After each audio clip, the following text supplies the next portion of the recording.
ബോളിവുഡ് ഗായകൻ സുബീൻ ഗാർഗിന്റെ മരണത്തിൽ നിർണായക മൊഴിയുമായി സഹഗായകൻ ജ്യോതി ഗോസ്വാമി. മാനേജറും പരിപാടിയുടെ സംഘാടകരും ചേർന്ന് സുബീൻ ഗാർഗിനെ വിഷം കൊടുത്ത് കൊന്നതാകാമെന്നതാണ് മൊഴി. അപകടത്തിന് തൊട്ട് മുൻപ് നൗകയുടെ നിയന്ത്രണം ഇവർ ബലമായി പിടിച്ചെടുത്തു തുടങ്ങിയ കാര്യങ്ങൾ പറയുന്നുണ്ട്. അച്യുതൻ വിവരങ്ങളുമായി. അച്യുതൻ, സുബീൻ ഗാർഗിന്റെ ഭാര്യയും കഴിഞ്ഞ ദിവസം അതിൽ സംശയം ഉന്നയിച്ചുകൊണ്ട് പുറത്തേക്ക് വന്നിരുന്നു. ആ മരണം നാൾക്കുനാൾ കഴിയുന്തോറും കൂടുതൽ ദുരൂഹമാകുന്നു. അച്യുതൻ. തീർച്ചയായിട്ടും ഹാഷ്മി, പ്രശസ്ത ബോളിവുഡ് ഗായകൻ സുബീൻ ഗാർഗിന്റെ മരണത്തിൽ ദുരൂഹത വർദ്ധിക്കുന്നു. ഇപ്പോഴും എന്താണ് ഇതിന്റെ കാരണമെന്ന് സംബന്ധിച്ച് ഒരു വ്യക്തതയും ലഭിച്ചിട്ടില്ല എന്നതാണ്. ഇതിനിടയിലാണ് ഇന്നലെയായിരുന്നു സഹഗായകരായിട്ടുള്ള രണ്ടുപേരെ പോലീസ് കസ്റ്റഡിയിലെടുത്തത്.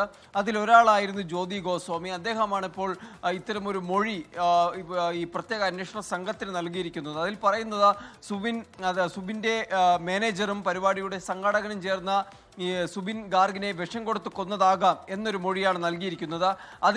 അത്തരമൊരു മൊഴി നൽകാൻ തനിക്ക് ചില കാരണങ്ങളുണ്ട്. ഹോട്ടലിൽ വെച്ച് സിദ്ധാർത്ഥ ശർമ്മയുടെ, അതായത് മാനേജറായിട്ടുള്ള സിദ്ധാർത്ഥ ശർമ്മയുടെ പെരുമാറ്റത്തിൽ തനിക്ക് സംശയം തോന്നി തുടങ്ങി. അപകടത്തിന് തൊട്ടു മുൻപ് ഇവർ ഈ ആഘോഷ പരിപാടി സംഘടിപ്പിച്ച നൗകയുടെ നിയന്ത്രണം ഇരുവരും ചേർന്ന് ബലമായി പിടിച്ചെടുക്കുകയായിരുന്നു. ഇതാണ് പിന്നീട് ഒരു അപകടത്തിലേക്ക് എത്തിയത്. നൗകയിൽ മദ്യം താൻ വിളമ്പിക്കൊള്ളാമെന്ന് സിദ്ധാർത്ഥ ശർമ്മ ശാഠ്യം പിടിച്ചു എന്നുകൂടി ഈ മൊഴിയിൽ പറയുന്നുണ്ട്.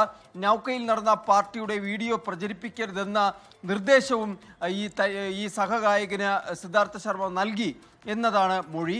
ഒപ്പം തന്നെ സുബിൻ വെള്ളത്തിൽ മുങ്ങിത്താഴ്ന്ന ഘട്ടത്തിൽ ഈ ഗായകന് നീന്തൽ അറിയാമെന്നും ഇരുവരും, അതായത് ഈ മാനേജറോ സംഘാടകരായിട്ടുള്ള ആളോ രക്ഷിക്കാനോ സഹായിക്കാനോ തയ്യാറായിട്ടില്ല എന്നതായിരുന്നു മൊഴി. എന്തായാലും ഈ മൊഴിയുടെ അടിസ്ഥാനത്തിൽ ഇരുവരെയും ഈ കുറ്റാരോപിതരെ വീണ്ടും ചോദ്യം ചെയ്യുകയുണ്ടായി. എന്നാൽ ഈ ആരോപണങ്ങൾ മാനേജറായിട്ടുള്ള സിദ്ധാർത്ഥ ശർമ്മയും ഒപ്പം തന്നെ സിംഗപ്പൂരിലെ പരിപാടിയുടെ സംഘാടകനായിട്ടുള്ള ശ്യാം കാനു മഹന്തയും തള്ളുകയാണ് ഉണ്ടായിട്ടുള്ളത്. എന്തായാലും നിലവിൽ ഈ മൊഴി കേന്ദ്രീകരിച്ചുള്ള അന്വേഷണങ്ങൾ തുടരുന്നു.